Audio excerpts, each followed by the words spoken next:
Comment ça va? Alors oui, je sais, il n'y a pas eu de vidéo depuis un petit moment, mais aujourd'hui, je me retrouve dans le sud de la France, près de Nice. On est en printemps et au niveau invertébré, ça commence vraiment à se réveiller. Alors, un des trucs qui est marrant à checker, c'est les puits abandonnés ou les canalisations, etc. Là, c'est pas le cas parce que c'est un écoulement qui est toujours utilisé, mais on peut toujours trouver des espèces assez marrantes et puis assez bizarres aussi. Ok. Alors, oula, c'est assez creepy.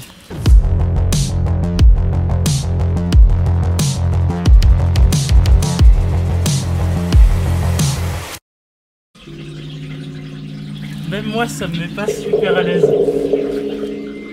Les créatures sur lesquelles je viens de tomber s'appellent des grillons cavernicoles. Et pour des grillons, ils ont vraiment une allure assez atypique. Ils ont de très longues pattes postérieures, des très longues antennes, donc souvent les animaux qui ont des organes sensoriels très développés, c'est qu'ils misent plutôt justement sur le toucher que la vue. Et c'est, je pense, du coup une espèce qui vit majoritairement dans les endroits sombres ou qui est nocturne. Mais ouais, c'est bizarre. Je vais essayer d'en attraper. Hein.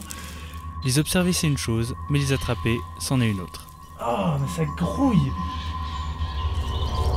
Hop, voilà. T'as vu ça? Ces longues antennes. Bon bah vraiment spécial. J'essaierai de vous trouver le nom scientifique, hein, c'est pas dit. Mais ouais, assez incroyable la bête. Alors ce grillon, c'est un insecte orthoptère du genre Dolichopoda. Ces insectes se sont un peu répandus partout dans le monde. En France par exemple, on a déjà recensé 5 espèces différentes. Ce sont des insectes qui fuient la lumière, donc on va les retrouver dans des coins sombres et humides. Et même si on les retrouve dans des endroits plutôt fermés, ça les empêche pas d'être nocturnes et de sortir durant la nuit. Ils peuvent s'exposer à la lumière, mais c'est que pour des raisons bien précises, comme par exemple muer. Après le tournage, j'ai découvert que ce genre d'insecte était particulièrement intéressant et qu'il méritait amplement une vidéo entière. Hop. On va remettre ça.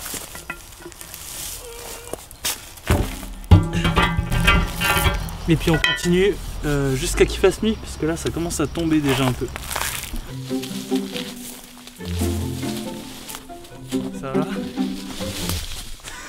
Ça je vais laisser. Vu que le sol ici en contrebas il est assez humide, c'est pas mal de regarder sous les pierres parce que c'est pas trop sec et du coup je pense qu'il y a pas mal d'organismes qui peuvent se planquer. Viens voir, j'ai trouvé un truc. Ça c'est trop cool. Je la mets juste dans un petit container de temps qu'on puisse se poser. Alors ce petit animal, ça s'appelle une géophile. Et non, on dit pas une géophile, mais bien un géophile. Je me suis gouré sur toute la séquence en mettant le nom au féminin. Parce que dans la langue française, beaucoup de noms de mille pattes ont un article féminin. Comme par exemple une scolopendre ou une litobie, qu'on a déjà pu entendre sur cette chaîne. Donc voilà, maintenant qu'on a tous appris ça, et on peut continuer.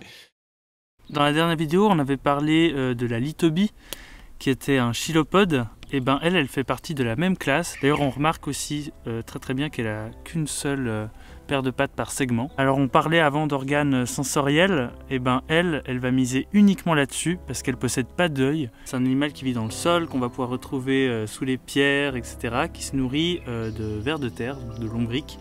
Pour les tuer, elle utilise un venin, hein. Comme la litobie ou le scolopendre, elle possède des forcipules qui peuvent injecter du venin. C'est vraiment une bestiole qui est pas loin de l'alien, hein. C'est très spécial et c'est juste incroyable d'ailleurs. Moi j'adore, ça peut vraiment donner une idée de ce que sont les géophiles en général parce qu'il y a énormément d'espèces et là j'ai vraiment fait un petit résumé.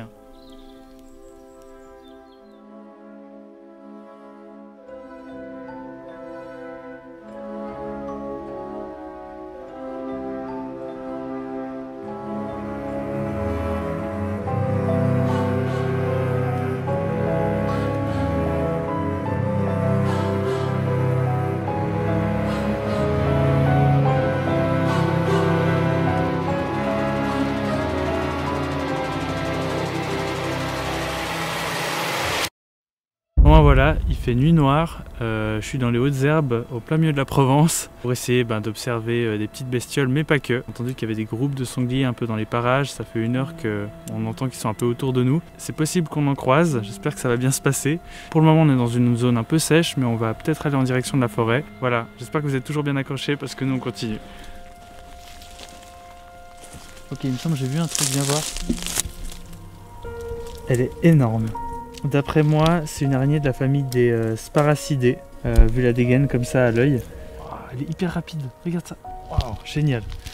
Alors on peut voir que c'est une magnifique espèce qui s'est complètement adaptée à la vie dans les arbres. C'est des araignées qui ont toujours les pattes recourbées vers l'avant du corps pour essayer de paraître le plus plat possible sur leur support.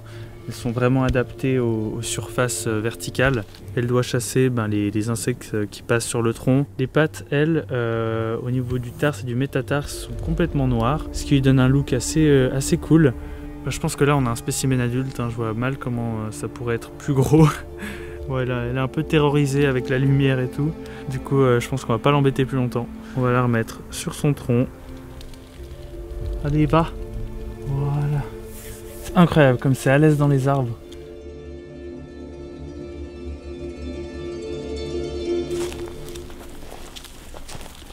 Ah. Ok, il y a un sanglier qui doit être juste en dessous. Bon, on continue d'avancer. Mais ouais, c'est vraiment pas impossible qu'on en voit.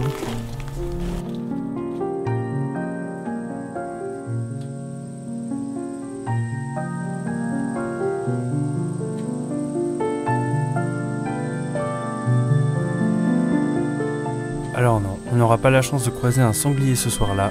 En revanche, on a pu observer beaucoup d'invertébrés et de reptiles. Le bassin méditerranéen offre une faune assez riche. Et cette nuit, j'allais me retrouver face à face avec un animal complètement inattendu.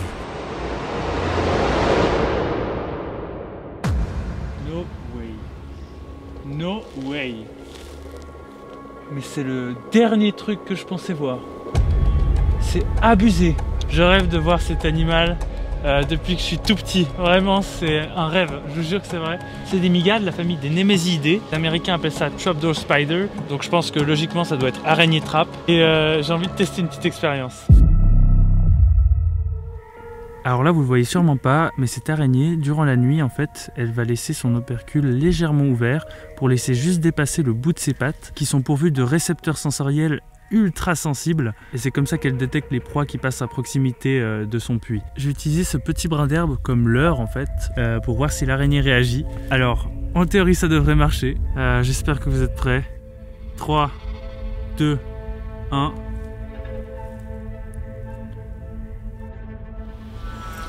Waouh. Oh mon dieu, ça marche.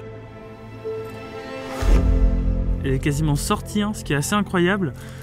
Ça a super bien marché, je suis assez étonné. Là on peut clairement voir justement que c'est une araignée qui est mygalomorphe, donc qui a vraiment une morphologie de mygale. Il y a environ une trentaine d'espèces de Nemezidae qu'on peut retrouver en Europe, 15 en France, dont 6 sur l'île de la Corse. Ces araignées qu'on va vraiment souvent retrouver sur des terrains en pente comme ça, elles vont vraiment creuser leur puits et créer leur rupercule, donc le petit capuchon, avec tout ce qu'elles vont trouver à la surface, du sable, des bouts de feuilles mortes, etc. Elles vont colmater tout ça avec de la soie. Et une manière de différencier les différentes espèces, c'est de regarder l'épaisseur en fait de l'opercule. C'est une grande nuit là, c'est un rêve de gosse, vraiment je sais pas quoi dire, c'est complètement ouf. C'est un des arachnides les plus rares qu'on a pu filmer sur cette chaîne, je pense. Il nécessite un biotope qui est très spécifique. Là, c'est vraiment du pur bol. Je ne l'ai pas du tout cherché, je m'attendais absolument pas à ça. Mais c'est vrai que des pentes escarpées, légèrement sablonneuses comme ça, c'est idéal pour ce genre d'espèce. Écoutez, je pense qu'on va terminer la vidéo là-dessus. J'espère qu'elle vous aura plu. En tout cas, moi, je vais bien dormir ce soir. En tout cas, moi, je vous dis à la prochaine. Ciao!